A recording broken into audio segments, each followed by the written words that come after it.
What if everything you thought you knew about society, ethics, even human nature was just, well, just a convention? Yeah, imagine a philosopher bold enough to challenge all of it. Money, marriage, emotions, the very foundations. Welcome to the deep dive. Today we're plunging into the, let's say, profound and sometimes kind of shocking world of Zeno of Citium. He's the founder of Stoicism. And we've got some amazing source material here. Our mission really is to pull out the key insights, the surprising facts, so you can get a solid handle on this pivotal philosophical movement. Absolutely. And we'll also look at how his first disciples, how they either stuck closely to his ideas, maybe refined them, or even went off in completely different directions. Yeah, some really cemented his thought, others, well, they diverged quite radically. Okay, so let's unpack this. Let's start with Zeno himself. Zeno of Citium, from Cyprus, right? Citium, Cyprus, yeah. Yeah. And his early life is crucial. He wasn't always a Stoic. Right, he started as a student of Crates, who was a cynic philosopher. So how did that cynic background really shape his early thinking? Oh, fundamentally. It was absolutely instrumental. You can see it in his personal habits, for example. How so? Well, he actively avoided crowds. Apparently, he liked sitting at the very end of benches, keeping his space. Huh, really? Yeah, Cleanthes even tells a story about Zeno giving people money just so they'd leave him alone. Wow. The original social distancing master. Sort of. And there's another one where he points to this wooden thing on an altar that got moved because it bothered people and basically told others, do the same if I'm bothering you. He had his ways of being left alone. Okay, so a unique character. And like his disciple Cleanthes later, he refused Athenian citizenship. Really living that cynic Stoic ideal, the citizen of the world. Exactly, the cosmopolite.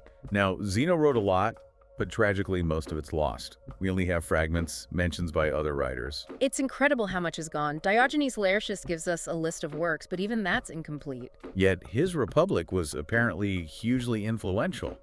What do we know about it? What made it so radical? Well, it was likely his earliest work, probably written when he was still, pretty much a cynic. And it wasn't just another book on politics. No. No, it was presented as a direct reply, like an intellectual counterpunch, to Plato's Republic. It offered a totally opposing vision for society, the state, culture, everything. A direct challenge to Plato. That takes guts. Absolutely. And it was apparently highly admired back then precisely because it challenged the norms so fiercely. Okay, and besides the Republic, he wrote some key ethical works too, right? Yeah. Like On Life According to Nature.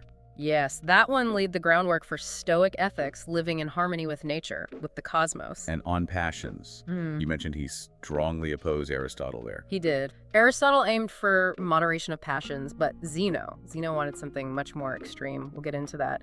And then there's On the Appropriate. On the Appropriate, focusing on what's due or fitting. A really central idea in Stoic ethics, yeah. And speaking of fitting, wasn't Zeno the first to really define duty, the concept of kathekon? He was. He named it and elaborated on it.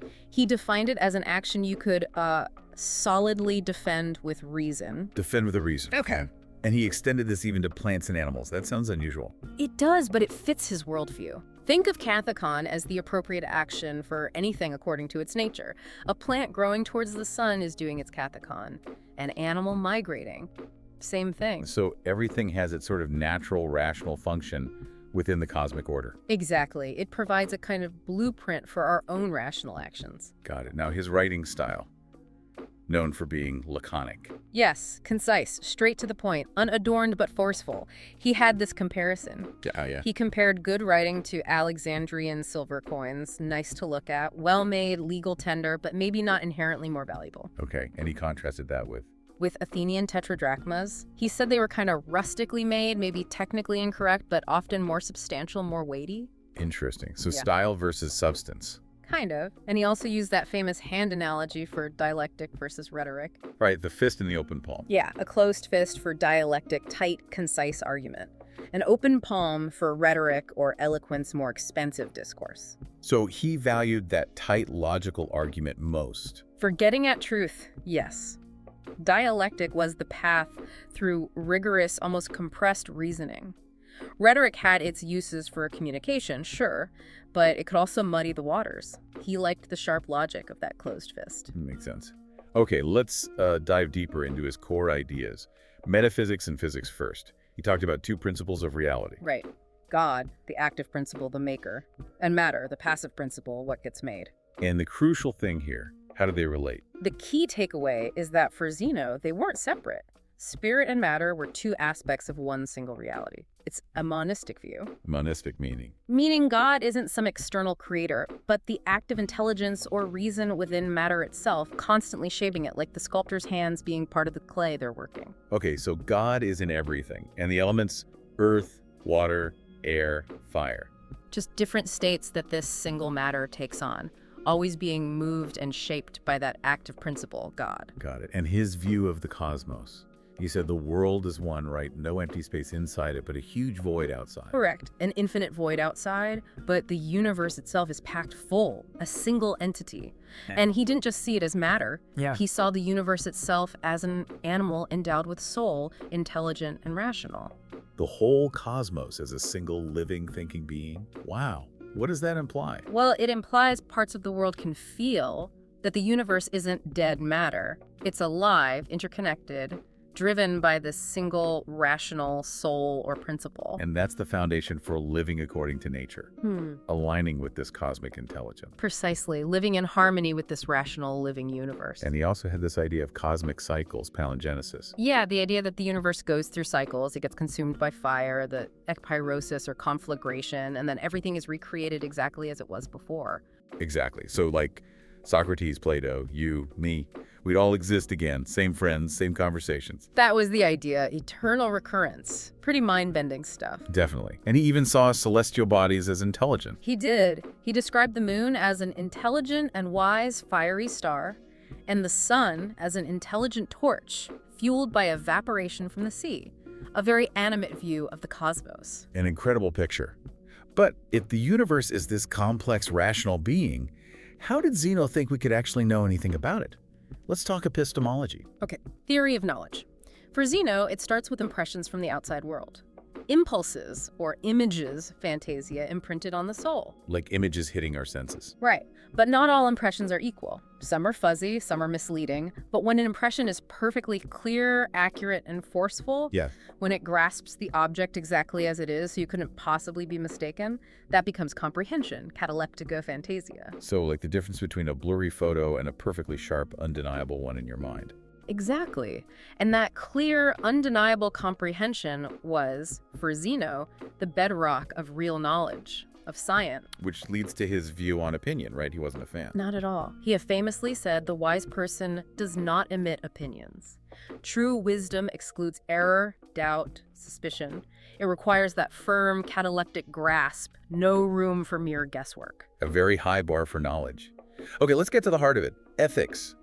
What was the supreme good for Zeno? Living according to nature. That was the goal. And what did that mean practically? He defined it further as living according to virtue or living coherently. Basically, living consistently according to that single universal reason that governs the cosmos, aligning your own reason with the world's reason. And he famously argued that virtue alone is enough for happiness. Absolutely. Virtue is sufficient. Nothing else is truly good. And conversely, nothing is truly bad except what's shameful or vicious vice, basically. So things like pain, wealth, health, Yeah. they don't matter. He called them indifference, neither good nor bad in themselves. Pain, for example, might be unpleasant, something to reject if possible, but it's not an evil if in doing it is part of living virtuously. Okay, that's a tough one. And this connects to his view on passions, right? Where he really broke from Aristotle. Yes, big time. Zeno saw passions. He listed pain, fear, desire, pleasure, not just as feelings, but as excessive movements of the soul, like perverse reason. Reverse reason. Yeah, or perturbations. He even compared them to the blind flight of scared birds, irrational impulses. So not just something to moderate, but something fundamentally flawed. Exactly. While others might say control your anger, Zeno said eradicate anger. The goal for the wise person wasn't moderation, it was apatheia, complete freedom from passions, as if they were diseases. Complete eradication. That's radical. And this led to some pretty challenging conclusions, didn't it? Like his view on mercy or pity. Right. He considered pity a disease of the soul. The wise person, in his ideal, isn't moved by appeals for mercy, doesn't forgive crimes based on emotion, doesn't feel pity, because those feelings stem from faulty judgment, from that perverse reason. Wow. So the ideal wise person Zeno describes, always virtuous, never wrong, never harmed, always happy, rich, royal. It sounds almost superhuman. Was that meant to be achievable? It's an extremely high bar, maybe unattainable for most, if not all. But it served as the ideal, the North Star. It showed the kind of total transformation Stoicism aimed for. Only the truly wise, in this view, were truly citizens, friends, relatives, truly free. Everyone else was, in a sense, foolish or enslaved by passions and ignorance. And this connects to his idea about the equality of sins. Yes, he argued all sins are equal because they all spring from the same root. Ignorance, a lack of virtue. So his example, drowning a rooster unnecessarily is just as bad as killing your own father. That's the infamous example attributed to him, yeah. Shocking, right.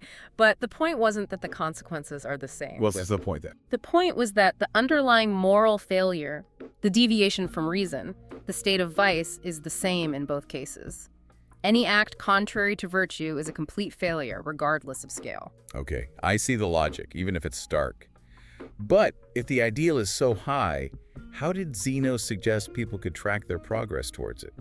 This Procope here.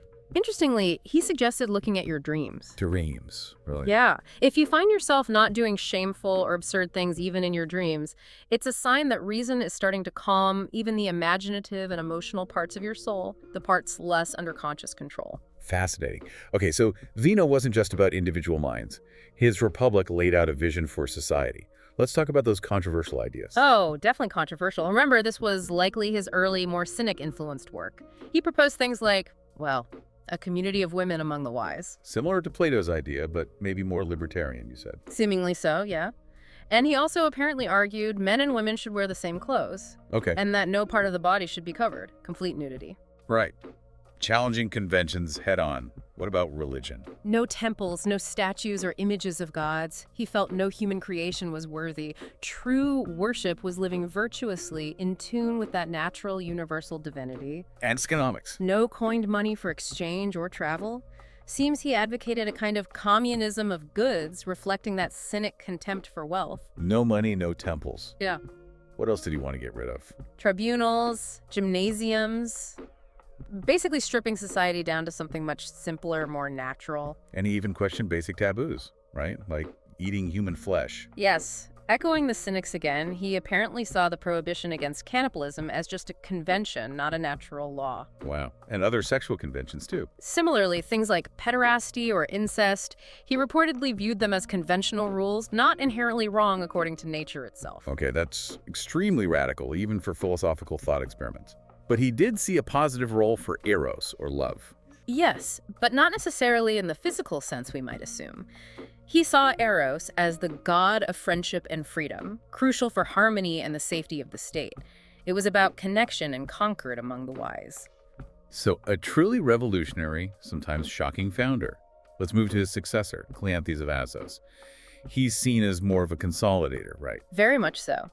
He took over as head of the Stoic school after Zeno and really helped cement the teachings while adding his own nuances. And he was known for being quite religious. Deeply so. You really see it in his famous hymn to Zeus.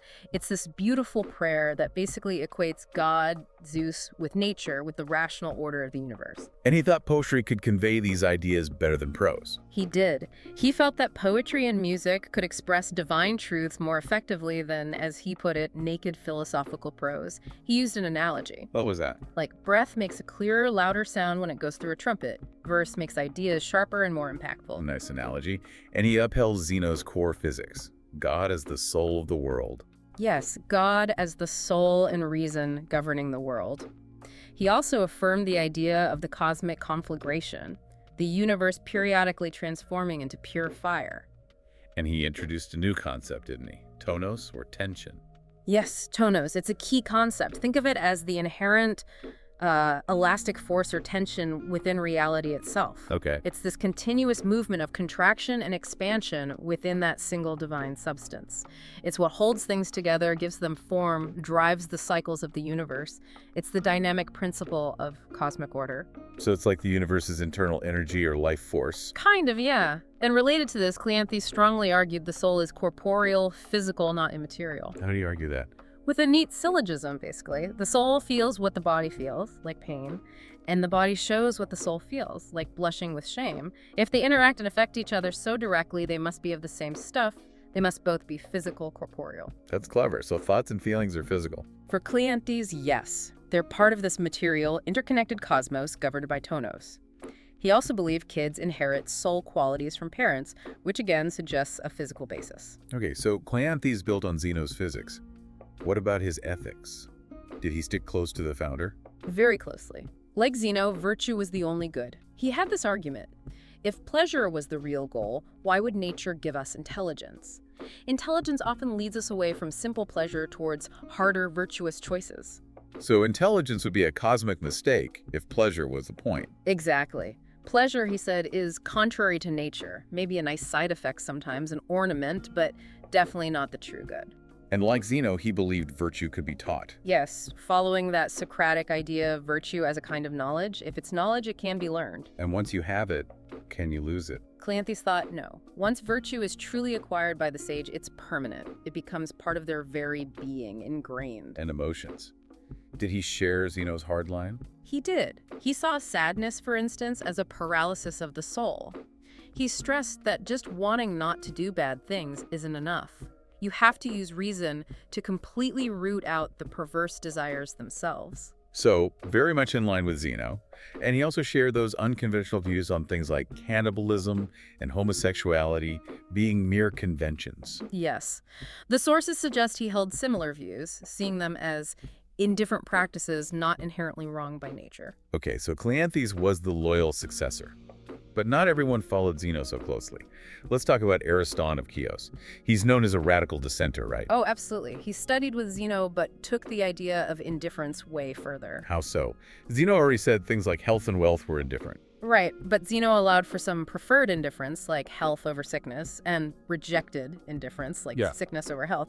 They didn't affect virtue, but you could still make rational choices between them. Okay. And Ariston. Ariston threw all that out. For him, nothing mattered except virtue and vice. Health, sickness, wealth, poverty, they were absolutely indifferent. No preference whatsoever. Wow. So zero difference between being healthy and being sick. That's extreme. That's adiaphoria in its most radical form. The wise person, for Ariston, should be completely unmoved by any external circumstance. He literally said you'd live magnificently, never distressed, never desiring, never fearing, if you truly grasped this. That sounds almost inhumanly detached. Did this affect his view of philosophy itself? It did. He basically narrowed philosophy down to only ethics. He dismissed physics and logic as useless, maybe even harmful. Why harmful? Perhaps because they distract from the only thing that matters, achieving perfect virtue and indifference. And even within ethics, he narrowed it further. Yeah, he got rid of specific moral advice, what you might call casuistry. He said that was for school teachers, not philosophers. Philosophers only need the universal principles of virtue. Just the big picture. And how did he view virtue itself? As a single, unified thing, like health of the soul. Different virtues like wisdom, courage, justice aren't separate things. They're just this one health applied to different situations, like one knife cutting various items. It's an interesting analogy. Did he have any other memorable sayings or anecdotes? A few. He apparently preferred sad or rough teenagers, comparing them to wine that seems harsh at first but improves with age. And he compared young philosophers who just criticize everyone, even their parents, to puppies that bark at everything they see. That one still resonates. Doesn't it? And he also had this rather bleak observation that sleep takes half of the short life we're given. A sobering thought. Okay, so Ariston was the radical indifferent. Then there was Dionysius of Heraclea, the apostate. Yes, Dionysius the renegade. Another student of Zeno, but he famously abandoned Stoicism altogether. What happened? Why did he leave? It was triggered by intense physical pain. Sources say he suffered terribly from kidney stones and eye problems. Ouch. And that made him question Stoicism. Fundamentally, his own suffering led him to declare Zeno's teaching that pain is an indifferent, not an evil, was just plain false. He used his own experience as evidence. Directly. He basically argued, look, I've studied philosophy for years, dedicated myself to it. If I can't bear this pain, then pain must be an evil. My Stoic training isn't working, therefore, the doctrine is wrong. That's a powerful personal refutation. It really highlights the tension between theory and lived reality, doesn't it? Absolutely. Can philosophical principles really hold up against agonizing pain? Dionysius decided they couldn't. So what did he turn to instead? He reportedly embraced hedonism, the pursuit of pleasure, likely the Cyrenaic school, which focused on immediate physical pleasure as the goal. A complete reversal from Zeno. Wow. A stark example of the challenge Stoic impassivity faced. Okay, one more early figure, Perseus of Citium. He was a court philosopher. That's right. Also Zeno's disciple, but he ended up in the court of Antigonus II, the king of Macedon, and was apparently quite close to him. Did he stay true to Stoicism while living in a royal court? Nominally, yes. He was considered an orthodox Stoic, but some sources hint his practice might have been, let's say, less strict than his words. Any examples? There's a story where he supposedly said he'd rather hear that Dionysius, the renegade, had died than that he'd converted to hedonism. Some see that as a kind of courtly toughness, maybe bordering on hypocrisy. Pragmatic, perhaps. Interesting. And he had a particular view on the gods, didn't he? Euhemerism? Yes, euhemerism. Perseus taught that the traditional gods weren't originally divine. They were either great human benefactors from the past, people who invented farming or medicine, like Demeter or Asclepius, who were later deified. Okay. Or sometimes the useful things themselves, like wine or grain, were personified and worshipped as gods. So it basically traces the gods back to human origins or useful inventions. Exactly. It's a way of rationalizing mythology, but it also kind of desacralizes the gods, makes them seem mortal, as critics pointed out. And did Perseus also hold the standard Stoic line on the equality of sins?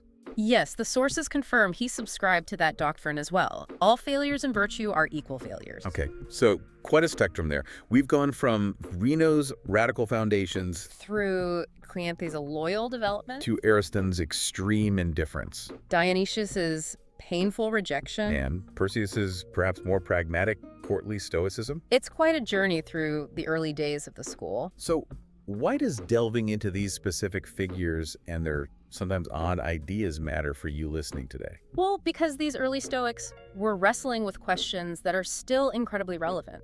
How do we define happiness? What is the proper role of emotion in a life guided by reason? Can any philosophy truly steel us against suffering? Is the ideal attainable? And how much of our society, our rules, our taboos is actually natural versus just stuff we've agreed on mere convention? They were asking the big questions. Definitely. And that brings us to a final thought to leave you with. Consider Zeno's vision in his Republic community of women.